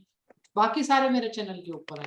और जो मैं एक एज ए गेस्ट लेक्चरर जाता हूँ दूसरे चैनल्स के ऊपर, दूसरे वहां पे आईवीएस वालों के प्लेटफॉर्म पे या किसी दूसरे प्लेटफॉर्म के ऊपर, तो वो उनके चैनल के ऊपर होते हैं। मेरे चैनल पे वो हैं जो मैं लाइव करवाता हूँ। नहीं, तो एक थोड़े से कृपा की आवश्यकता है कि उन लोगों का भी लिंक, आपका दोनों तो मेरे पास है, वो ऑलरेडी किया हुआ है, लेकिन बाकी जो कल्पना मैडम और उन लोगों का लिंक, लिंक तो रोज ये ही फॉरवर्ड करता रहता हूँ जी। लिंक तो आपका दोनों रहता है ना? हाँ, नहीं नहीं, लिंक तो आप चैनल का नाम पढ़ा करो। अलग अलग चैनल की कल जो वीडियो आई है हीलिंग कोड की, वो कल्पना मैडम के चैनल पे आई है। अच्छा, और अगर कल सुबह जो वीडियो आएगी स्वादिष्टान चक्रा की, वो डी मॉडर्न मॉन्क वाले चैनल पे आएगी। मैं खुद 3 बजे आऊंगा लाइव, ऐसे चलेगा। अच्छा अच्छा, तो दो आपका और मैडम का चार, दो चार, इनका लिंक अगर मुझे कृपा करके केवल भेज देते ना तो मैं वहां से आप मेरे प्लेलिस्ट को को हेलो का मैसेज भेज दो, मैं भेज दूंगा। जी जी, तो ये चारों को मैं पुराने क्योंकि ये इसीलिए शायद दिक्कत हुई, मैं समझ गया। ये बहुत सारे प्रोग्राम जो आपने चलाए हैं ऑनलाइन वो आपको यहाँ दिख नहीं रहा, यानी वो दूसरे के चैनल पे दिखे। हाँ जी हाँ जी, वो यही चीज। ग्रेटिट्यूड है, हमारे आपस में संबंध है सबके बहुत अच्छे, तो वो हमारे ग्रेटिट्यूड के लिए, एक दूसरे की मदद के लिए। आप लोग भी कल को चैनल बनाओगे, आप मुझे कहोगे हमारे चैनल पे आ जाओ लाइव, हम्म। 4000 घंटे पूरे करने होते, तो मैं आपके साथ भी जुड़ जाऊंगा। अच्छा अच्छा, हाँ और जी, सर्टिफिकेट तो उनके लिए भी आप दे रहे हैं ना, मतलब जो उनसे जुड़े? सबके लिए सबके लिए अच्छा, सर्टिफिकेट। एनएलपी का सर्टिफिकेट तो अभी आपने तैयार नहीं किया, मतलब उसका लिंक कभी नहीं भेजा है आपने? हाँ जी, एनएलपी का न्यूरो लिंग्विस्टिक प्रोग्रामिंग जो आपने कराया जो अभी दिसंबर नहीं, महीने में। कल कल कल बनाऊंगा उसका लिंक, मैं मंडे को दूंगा सबको। संडे को लोग रजिस्ट्रेशन कर लेंगे अपना, मंडे को मतलब दूंगा। अच्छा अच्छा, और ये व्हाट्सएप में ही आप डालेंगे ना? हाँ जी, चलिए, ठीक है, धन्यवाद। Thank you. ओके। प्रणाम सर। प्रणाम तारा मैम। सर मैं आपसे पूछ रही थी, जैसे हमने उस दिन 30 दिसंबर को वो किया था, शायरी गाने गाए थे गाने। पैसे के और म्यूजिक का बनाया था सर, वो मुझे रात को मैं सर्च की, मुझे वो वीडियो नहीं मिला। वीडियो वही है जी, एनएलपी वाली प्लेलिस्ट में जाओ, वीडियो 200% वही है। 2 सर घंटे की वीडियो है वो, 2-2.5 घंटे की। मैंने देखा सर 28 नंबर तक तो मुझे मिली थी, उसके बाद की नहीं है वीडियोस। ऐसा हो ही नहीं सकता मैडम जी। मतलब ऐसा तो हो ही नहीं सकता, वीडियो तो मैंने डाली हुई है। अच्छा सर, मैं फिर से देख लूंगी। आप देख लीजिए एक बार। और वीडियो 200% डली हुई है मैडम जी। Thank you sir, thank you जी, आशीर्वाद बनाए रखेंगे। Thank you. हाँ जी, नमस्कार मैडम जी, आपका नाम कुछ CHD 20 के नाम से। ओम सर। नमस्कार जी। सर मैं न्यूमरोलॉजी के बारे में कुछ पूछना चाहती हूँ, आप उसके बारे में बता दीजिए। क्या पूछना चाहते हैं मतलब ये क्या चीज है, क्या है? Just madam? न्यूमरोलॉजी के ऊपर मेरी 45 प्लस वीडियोस हैं हम्म और न्यूमरोलॉजी मेरे फेवरेट कोर्स में से एक है and that is very powerful course. We born with number, we die with number. Numbers का हमारे जीवन में क्या रोल है, हर मोमेंट पे हम नंबरों के साथ कनेक्ट रहते हैं, नंबर कैसे काम करते हैं, सब कुछ मैंने वहां पे बताया हुआ। जी जी जी। हाँ जी। वही था, थोड़ा सा कंफ्यूजन था कि न्यूमरोलॉजी में क्या क्या है, क्योंकि ये कोर्स किया था लेकिन मतलब काफी टाइम पहले किया था। हाँ, नंबरिंग का था, लेकिन प्रॉपर इसमें क्या है वो चीज मैं एकदम एक दो लाइन में समझ नहीं पा देखो रही जी, थी। मैं माफी चाहूंगा मैडम जी, मेरी बात को आप अदरवाइज मत लीजिएगा। ये एक दो जी लाइन वाला सिस्टम ना मेरे साथ चलता ही नहीं है। मेरा तो हर वीडियो 1 घंटे का ही होता है। मतलब मेरा नहीं, वो होता तो है है लेकिन कि बस सिर्फ इतना कह सकता हूँ कि आप एक डेट ऑफ बर्थ के साथ पैदा हुए हैं, आप एक नक्षत्र में पैदा हुए हैं, तो इसका मतलब नंबर्स का आपके जीवन पे बेहतर प्रभाव होगा। ठीक है जी। 9 महीने गर्भ में रहते हैं, 9 प्लेनेट होते हैं, तो नंबर हमारे साथ जुड़े ही रहते हैं हमेशा के लिए। तो 1 to 9 नंबर की जर्नी के अंदर हमारा जीवन छुपा होता है। हमें अपनी डेट ऑफ बर्थ को डिकोड करना आना चाहिए। जब हम अपनी डेट ऑफ बर्थ को डिकोड कर लेते हैं, then we will get our purpose of life. ठीक है जी। कुछ नंबर मेरे जी पास होंगे डेट ऑफ बर्थ में, कुछ नंबर नहीं होंगे, कुछ नंबर रिपीट होंगे। ये सारे के सारे डिफाइन करते हैं कि मेरी जर्नी कैसी होगी। तो उस जर्नी को समझने के लिए मेरे हिसाब से आपको सीक्वेंस से जाना चाहिए, पहले दिन से कोर्स पकड़ना चाहिए और फिर आपको समझ में आएगा कि सिस्टम बहुत बड़ा है ये वाला। जी सर। ठीक है जी, आशीर्वाद बनाए रखिए मैडम जी अपना। जी सर, आप बनाए रखिए, इतना अच्छा अच्छा नॉलेज देते रहते हो। उसमें क्या है कि न्यूमरोलॉजी में मेरे काफी सारे टॉपिक बीच में रह गए थे, बीच बीच से लिया था मैंने, हम्म। तो कोई बात नहीं, कंफ्यूजन रह अटेंड गया कर था। लीजिएगा। सारा कोर्स यूट्यूब पे ही पड़ा है, आपको कोई टेंशन नहीं है, आराम से अटेंड कीजिए आप। जी सर, धन्यवाद आपका। धन्यवाद जी, आशीर्वाद बनाए रखिए। डॉक्टर प्रणाम साहब। हाँ जी। सर। दिमाग में बहुत कचरा भरा पड़ा है कहाँ? और कचरे के अंदर रत्न भी है, और वो रत्न को जानने वाले रत्नकार आज ने अपने जो लेक्चर में बताया, उसका आपका एक एक शब्द में इन्वॉल्वमेंट था, मीनिंग था, एम्फेसिस था, weight, purpose, throw, tone, tune, expression, power, positive भी था, नेगेटिव भी था, वाइब्रेशन भी था, इंटेंशन भी था और स्ट्रेस था। बहुत आनंद आ गया सर आज। Thank you. आशीर्वाद बनाए रखिए अपना। बहुत बहुत धन्यवाद आपका। मंजू मैडम जी। मैडम जी कृपया। नमस्कार सर। नमस्कार। जय जिनेन्द्र सर, मैंने वो भेज दिए थे आपको फोटो वगैरह। हाँ, वो मैंने देख लिया था, मैं अभी आपको कॉल बैक करता हूँ। हाँ हाँ, ठीक कब है। तक देंगे? मैं आपको 10-15 मिनट में, कोई आए हुए हैं मिलने के लिए लोग, इनसे फ्री हो जाओ। हाँ, आराम से सर। ठीक है जी, धन्यवाद। Thank you sir. Thank you जी। ओके जी, सभी का बहुत बहुत धन्यवाद। शाम को मिलते हैं 7 बजे आप लोगों का आशीर्वाद प्राप्त करने के लिए। सभी का बहुत बहुत